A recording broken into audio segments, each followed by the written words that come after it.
Bon. Donc, j'en ai parlé avec Chantal Depoux. Vous savez que je l'ai ramené Chantal Depoux chez elle. Donc, on a continué la conversation pendant tout le métro, pendant une demi-heure, plus que ça. Et je lui disais, finalement, la position la plus minimale et la plus favorable, c'est de dire que ce sont les sociétés qui ont choisi de s'organiser, de rythmer leur vie sociale sur un certain nombre de structures cosmiques. Et à ce moment-là, il n'y a pas de contenu, c'est simplement des dates. C'est une structure du temps. Voilà. Bon. De la même façon, si on prend Gauquelin, par exemple, il semblerait qu'elles aient également choisi d'associer tel caste à une certaine planète, par exemple, des choses comme ça. Donc, ce sont des choses très simples. Voilà. À partir du moment où vous dites ça, l'obstacle, il est où, l'obstacle? L'obstacle, il est, et ça, j'en ai parlé hier avec Chantal, c'est qu'à un moment donné, ce qui est culturel devient naturel, voyez-vous. C'est-à-dire que quand des sociétés fonctionnent comme ça pendant des siècles, eh bien, les modes de fonctionnement qui au départ sont conscients deviennent subconscients. Ce qui explique pourquoi aujourd'hui, même si nous ne sommes pas dans un milieu ou dans une société qui croit en l'astrologie, quelque part, il y a une croyance astrologique qui est sous-jacente, en quelque sorte. C'est-à-dire qu'on continue à fonctionner en rapport avec les astres, même si on ne les observe pas. C'est ça le paradoxe. Parce que, quelque part, dans notre subconscient, dans notre organisme, il y a quelque chose qui est sensibilisé aux astres. Même si on ne le fait pas consciemment, même si on n'a aucune culture astronomique. Donc, on fait de l'astrologie sans le savoir et sans le vouloir. Ce qui fait que même des gens qui n'ont aucune... Vous savez très bien, on sait très bien qu'il n'y a pas que les astrologues qui sont censés être marqués par les astres. Puisque leurs clients sont censés être marqués par... Or, leurs clients, ils ne s'intéressent pas à l'astrologie, ils ne s'intéressent pas au ciel. Donc, il faut bien qu'il y ait quelque part quelque chose en eux qui capte ces informations. Donc, ces informations qui sont... Alors, voilà, ce sont deux choses que vous pouvez dire sans créer trop de problèmes du point de vue des sciences sociales, voyez-vous. Un, c'est un choix organisationnel qui ne veut pas du tout dire qu'il y a eu un constat d'observation des astres. Les astres n'agissent pas sur nous. C'est nous qui leur avons donné ce rôle. Et deuxièmement, ce qui était organisationnel sur un plan purement culturel est devenu quelque chose qui a fonctionné de manière presque automatique par ailleurs. Donc finalement, au bout d'un certain nombre de... Aujourd'hui, nous captons ces informations, même si nous n'avons aucun bagage astronomique de quelque sorte que ce soit, parce que ce sont des choses qui se sont intégrées dans l'inconscient collectif, enfin on peut dire ce qu'on veut, etc. Donc ça, c'est une façon de procéder qui est relativement simple, et où il ne s'agit pas de dire que les astres ont telle et telle influence. Il s'agit simplement de dire que ce sont des marqueurs de temps. Hein. Ce sont des marqueurs de temps, c'est-à-dire qu'ils nous disent la durée d'une période. Voilà. Ils nous disent quand une période commence et quand elle se termine. Exactement quand il y a un changement de phase. Donc, c'est pas beaucoup. C'est pas énorme de dire ça. Que ça ne nous dit pas quel est le contenu de cette phase, ça nous dit simplement qu'il y a un changement de phase. Maintenant, si on veut aller encore plus loin dans l'analyse, il faut dire que quand il y a un changement de phase, il y a toujours un phénomène binaire. C'est-à-dire qu'il y a un début de phase, et puis à un moment donné, entre deux, à l'intérieur d'une phase, il y a toujours un moment de dépression, si vous voulez. C'est-à-dire qu'il y a un moment, c'est un peu comme le jour et la nuit. Voilà, pour revenir au Tao, c'est le yin et le yang. Donc il y a le yin et le yang, c'est-à-dire qu'il y a un moment où la phase commence dans une certaine dynamique, et puis elle s'essouffle, ça fait donc un deuxième temps, et après, il faut la nouvelle phase pour que ça reprenne. Voyez-vous, ça ne va pas plus loin que ça. Voyez-vous, donc le message, il est extrêmement simple. Il y a la phase yang, si on veut, la phase de démarrage, et yin, c'est la phase où il y a une sorte de perte d'énergie, comme quand le soleil se couche, si vous voulez. Il faut essayer de vivre avec ça, ou quand il y a l'hiver qui remplace l'été, etc. Donc ce sont des choses relativement simples. Bon, alors voilà ce que je propose qu'il faut dire, et par conséquent, prenons le cas des travaux de Gauquelin. Je ne sais pas si vous avez pris conscience du fait que des travaux de Gauquelin, ça marche jour après jour. C'est-à-dire que tous les jours, il y a Mars qui peut se lever, il y a Jupiter qui peut se lever, il y a Saturne qui peut se lever, etc. Ça n'est même pas... C'est un système qui est au niveau de la journée. Il n'y a ni de facteur mensuel, ni de facteur annuel.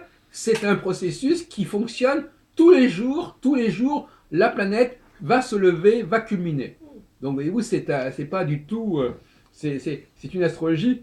Bon, de la même façon, si on prend les rites religieux chez les chrétiens, chez les juifs, chez les musulmans, la division par la semaine, c'est une division du temps. C'est-à-dire qu'on divise le temps en 4 et on n'est pas censé dire que telle semaine va être différente d'une autre, mais simplement c'est une nouvelle semaine. C'est une nouvelle semaine qui commence. De même qu'on va dire une nouvelle année commence, on n'est pas obligé de dire que cette année-là va être différente des autres. Elle est simplement une nouvelle année, un nouveau cycle. Il n'y a pas besoin de mettre un contenu. Simplement un démarrage, un nouveau processus comme on dit, une nouvelle journée qui commence, un nouveau mois qui commence, et on n'a pas besoin absolument de distinguer les mois les uns des autres, etc. Alors, autre question qu'il faut signaler aussi, à mon avis, c'est le fait que, on en a parlé hier, le fait d'utiliser les noms des planètes ne signifie pas forcément qu'on renvoie à l'astronomie. Ça peut être simplement une symbolique. Même le fait d'utiliser les signes zodiacaux ne veut pas dire forcément qu'on renvoie au zodiaque en tant que réalité astronomique. Ça peut être simplement une symbolique. Et on l'a vu hier avec l'astrologie hindoue. L'astrologie hindoue parle de telle période qui est sous telle planète, alors que ça n'a rien à voir avec la réalité planétaire. Donc c'est un recours au langage astronomique, mais pas nécessairement à une réalité astronomique. Et ça, beaucoup d'astrologues, pour eux, du moment qu'on parle d'une planète, c'est forcément l'astronomie. Or, même la théorie des domiciles des planètes, que tout le monde utilise en astrologie, quand on dit Jupiter est lié au Sagittaire ou Saturne est lié au Capricorne, ça ne renvoie pas à une réalité astronomique, c'est une symbolique qui associe un signe à un symbole planétaire, mais c'est pas... Donc finalement, alors là, le problème, il se pose. Si vous dites ça, alors on vous dira, alors qu'est-ce que ça veut dire? Vous employez une symbolique, mais ça ne renvoie pas aux planètes. Qu'est-ce que vous répondez? Vous répondez que cette symbolique ne fait que décrire les états successifs d'un cycle, que c'est une façon de décrire ces états, et qu'on pourrait les décrire autrement. Vous comprenez ce que je veux dire? C'est-à-dire que l'utilisation de la symbolique zodiacale ou planétaire n'est pas une obligation. Hein, et à ce moment-là, vous désamorcez le problème. On a décidé d'utiliser cette symbolique pour décrire des états successifs, des phases successives, mais ça pourrait être on pourrait aujourd'hui utiliser un autre langage. Voyez-vous? Donc ça, c'est important aussi de montrer que quand on utilise le vocabulaire, le langage astrologique ou le langage zodiacal, ou le langage astrologique, c'est une façon de s'exprimer. C'est de la méta-astrologie. C'est une façon de parler, mais ça ne veut pas dire on fait comme ça. De même que les astronomes eux-mêmes, quand ils disent qu'une planète est dans telle constellation, etc., c'est une façon de parler. Ils pourraient très bien du jour au lendemain décider que le zodiaque s'appelle autrement, ça marcherait aussi bien. Ils peuvent très bien débaptiser du jour au lendemain les planètes en leur donnant d'autres noms. Ils peuvent très bien débaptiser les signes du zodiaque. C'est simplement des conventions de langage, c'est du métalangage, et ça n'engage ni les astronomes ni les astrologues. C'est pas parce que les astrologues vont parler le langage de l'astronomie qu'ils font de l'astronomie, et c'est pas parce que les astronomes utilisent le langage de l'astrologie qu'ils font de l'astrologie. C'est simplement une façon de parler, une façon de s'exprimer. Donc là aussi, vous désamorcez un certain nombre de pièges. Par exemple, voilà un truc qui me paraît intéressant aussi. Il y a des moments il y a des événements qui ne correspondent pas à un signal, mais qui correspondent à un manque de signal. L'absence de signal est aussi un signal. Par exemple, la nuit, ça n'existe pas. La nuit, c'est l'absence du signal solaire. C'est pas autre chose.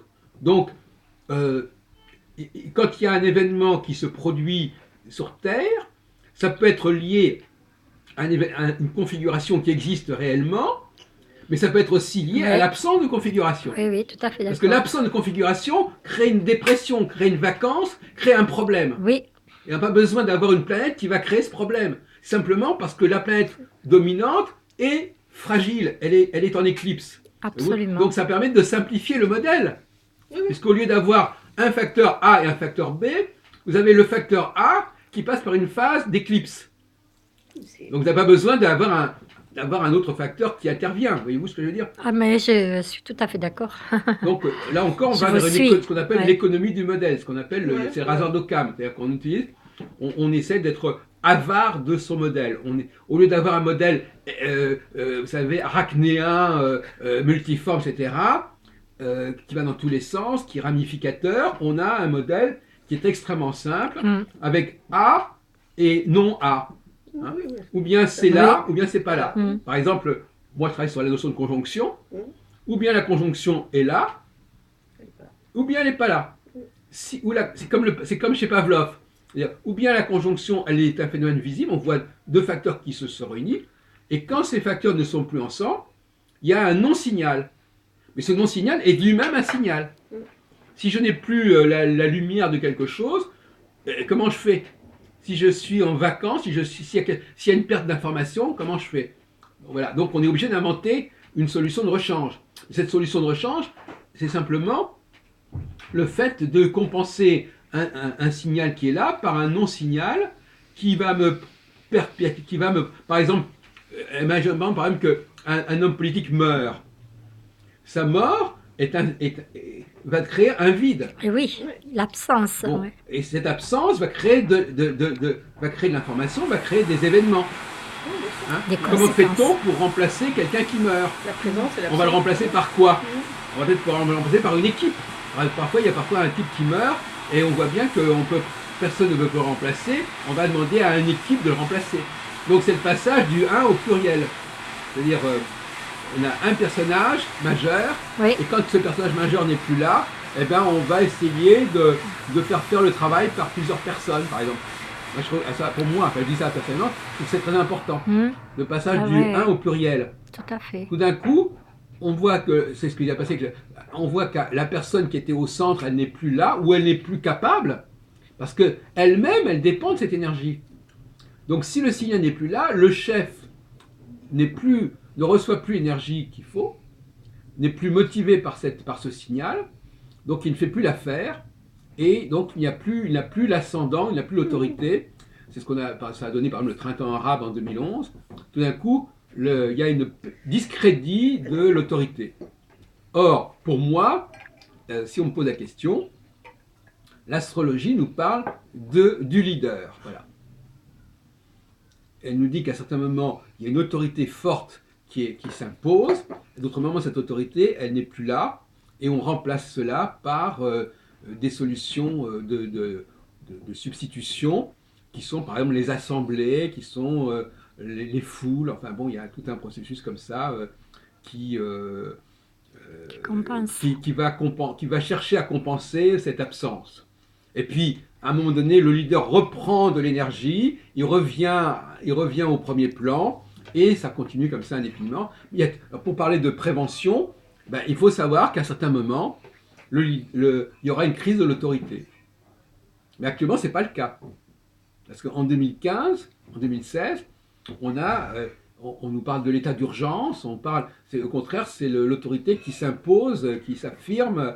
On parle de l'état de guerre, l'état d'urgence. Donc, voilà. Donc, les institutions, les structures sont mises à la raison pour laisser le pouvoir exécutif avoir le maximum de capacité de réaction, d'action, etc. Ça vient de quoi? Alors ça, c'est un autre problème. Enfin, je vais terminer hier. Ça vient de certaines conjonctions. Mais ça, c'est un autre sujet. C'est parce que, pour parler d'astrologie, l'astrologie, il y a eu une déperdition. Déjà, on parlait de déperdition. Elle a perdu certaines informations, l'astrologie. Et quelles sont les informations qu'elle a perdues, à votre avis? Quelles sont les données astronomiques que l'astrologie ne prend plus en compte aujourd'hui? Les étoiles fixes. Mm. Les étoiles fixes, et notamment les étoiles fixes royales, les 4 étoiles fixes royales que sont Aldébaran, Antares, Fomalhaut et Régulus, qui sont complètement sortis du champ de l'astrologie contemporaine, alors que cette problématique, alors que la conjonction par excellence, c'était la conjonction d'une planète avec une étoile. Aujourd'hui, quand on parle de conjonction, on parle de conjonction entre deux planètes. Oui. Mhm. C'est comme si on... On manque Il de. manque l'étoile. C'est-à-dire Ouais, comment c'est une négligence. C'est-à-dire que c'est une sorte d'homosexualité, si vous voulez, en quelque sorte. C'est-à-dire qu'on met deux planètes qui sont de la même nature entre elles. Or, l'intérêt de l'étoile par rapport à la planète, c'est qu'elle ne bouge pas. C'est-à-dire que Oui. la planète va revenir en conjonction au même endroit. Absolument. Alors que si Ah vous oui, oui, avez oui. une conjonction entre deux planètes, Ça bouge dans eh le bien, les zodiaque. deux planètes les deux planètes vont bouger. D'accord. Donc là, le retour de la conjonction ne se fera pas au même endroit. Ouais. Vous l'aviez remarqué? Je comprends tout ce que vous dites. C'est-à-dire qu'en fin de compte, Ça me- dans ça le me- système des ça ouvre. étoiles, les Ouais. étoiles, elles ne bougent pas. Il n'y a que là, il faut simplement regarder à quel moment la planète revient sur l'étoile. Oui, oui, oui. Or, si vous avez deux planètes, Ça elles se caractérise, trouvent l'une après l'autre. ça caractérise certains degrés d'une façon Oui, mais c'est formelle. jamais au même endroit. Avec les la planètes. conjonction de Jupiter, la conjonction Entre de deux deux planètes planètes. n'a jamais lieu au même endroit. Et non. Alors que la conjonction d'une planète avec une étoile a toujours lieu au même endroit. Mm. Parce que l'étoile ne bouge pas. Pendant que la planète fait son tour, l'étoile, elle reste exactement au même Mais endroit. là, en matière d'observation, c'est assez facile de faire des relevés. Ah, c'est beaucoup plus facile de faire des relevés de conjonction de planètes avec des points fixes, et même pour le public. Mm.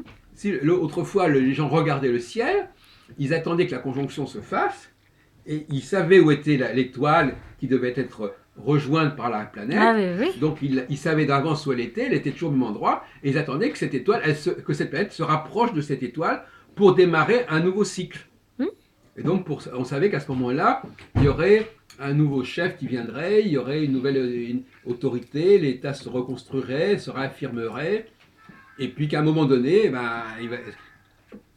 à nouveau, ça se défrait.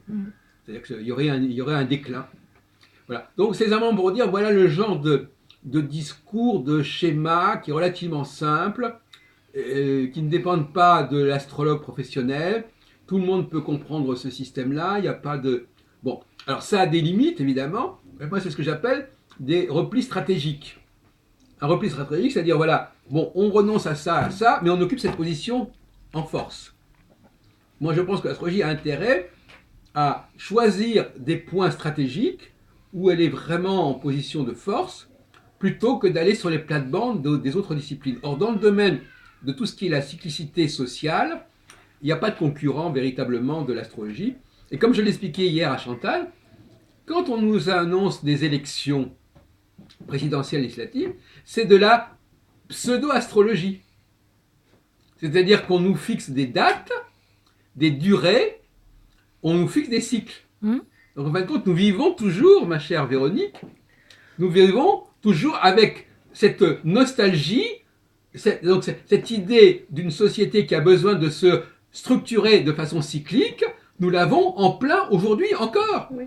Et si je peux me permettre, c'était très intéressant dans... Non, ne filmez pas. Non, ne filme pas. Ce qui m'intéresse beaucoup dans ce que tu viens de dire, c'est l'idée du leader. Puisque quand même, on sait bien que l'astrologie était appliquée à ceux qui gouvernaient. L'astrologie, c'était l'apanage de ceux qui avaient le pouvoir. Oui. Donc, effectivement, quand vous parlez de leader, on reste à cette astrologie-là qui est réservée à ceux qui ont... C'est vrai qu'historiquement, c'est ça, oui. Hein, historiquement, c'est ça. C'est-à-dire que l'astrologie était l'apanage de ceux qui avaient le pouvoir. Sauf que, quand le cycle est faible, ça donne le pouvoir au peuple. Oui, tout à fait.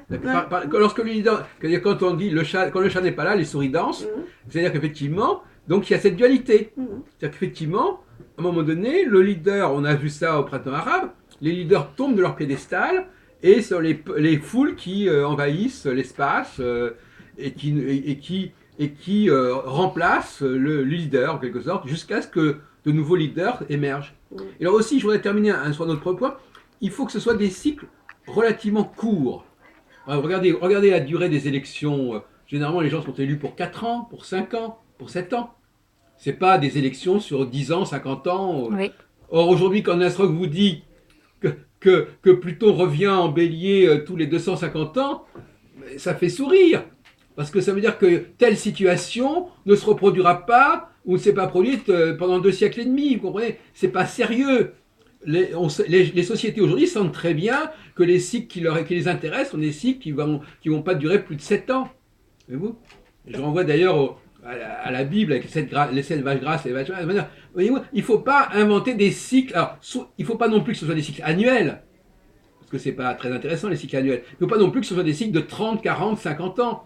Il faut que ce soit des cycles raisonnables. Et le cycle de 7 ans, le cycle de 3 ans, 4 ans, sont des cycles à notre dimension. Donc là aussi, c'est important. Et quelles sont les planètes qui permettent d'avoir des cycles à notre dimension?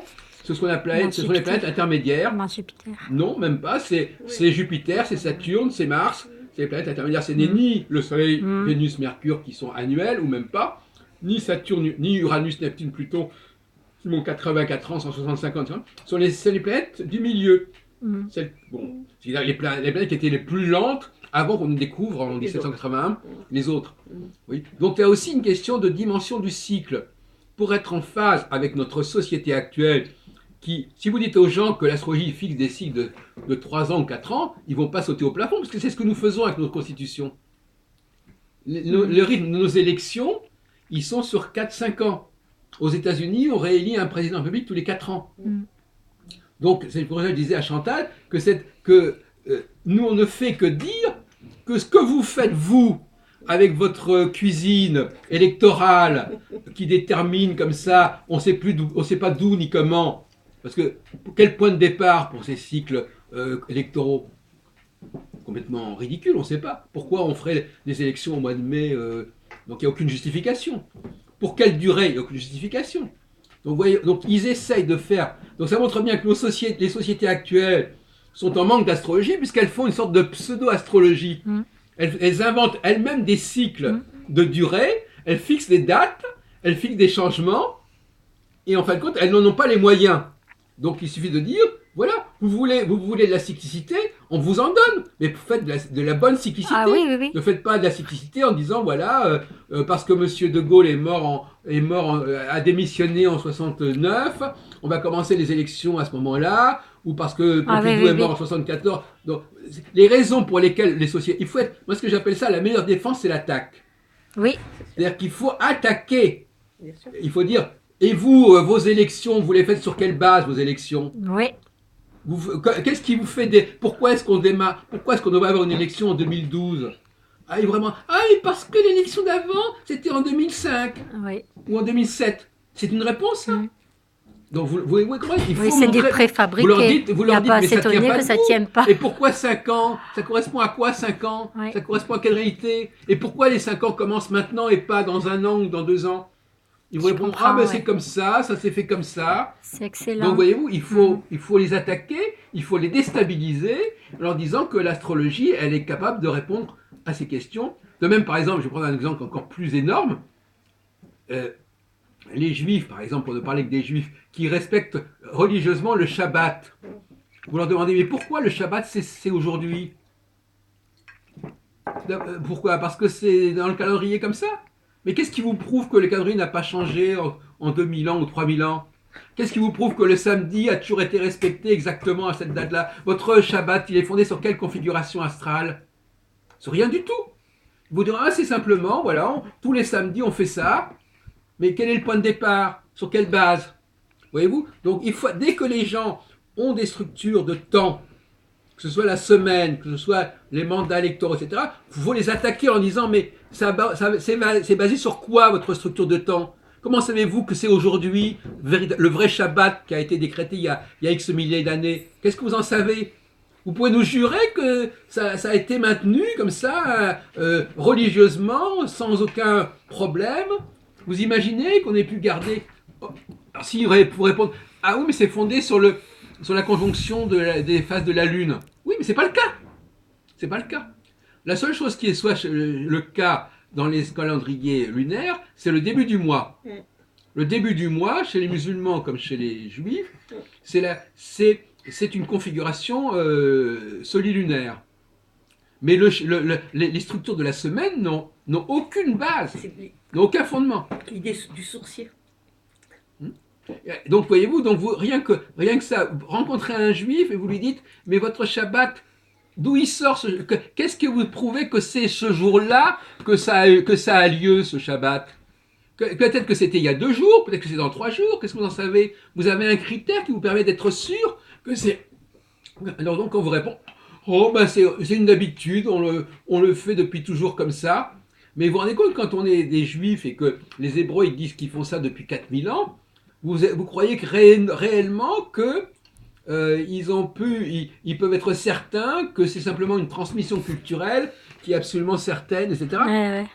Si ça n'est pas raccordé à une configuration astrale, même que ce soit le Soleil et la Lune, par exemple, on pourrait imaginer qu'effectivement, il y a un Shabbat qui correspond à une conjonction, le Soleil et la Lune, un deuxième Shabbat à un carré, un troisième Shabbat à une opposition, etc. Mais même ça, ils ne l'ont pas. Ils vous disent simplement, c'est comme ça. Donc c'est eux, donc finalement, vous renvoyez la balle. Mais c'est vous qui avez une tradition. Vous avez une tradition que vous perpétuez, vous n'en connaissez même pas la raison d'être, vous ne savez même pas si elle est valable, vous ne savez pas sur quoi elle s'appuie. Vous voyez bien vous avez besoin de l'astrologie. Vous avez besoin de raccorder vos pratiques votre pratique de temps. Dès que vous parlez, autrement dit, pour nous résumer, dès qu'on parle d'organisation sociale du temps, aujourd'hui, on ne tombe que sur des explications bidons. Il n'y a aucune exception. Pourquoi quelle élection et pourquoi en Allemagne on élit tel jour et puis en France un an après? L'Union européenne, elle est dans une confusion totale. Ils ont des élections à n'importe quel moment. Ça n'a pas d'importance, c'est pas grave, ça c'est rien. Vous pouvez continuer. T'as les mains, c'est bon, toi. Oui, apparemment, il y a même pas. On va quand même changer parce que là, ça fait.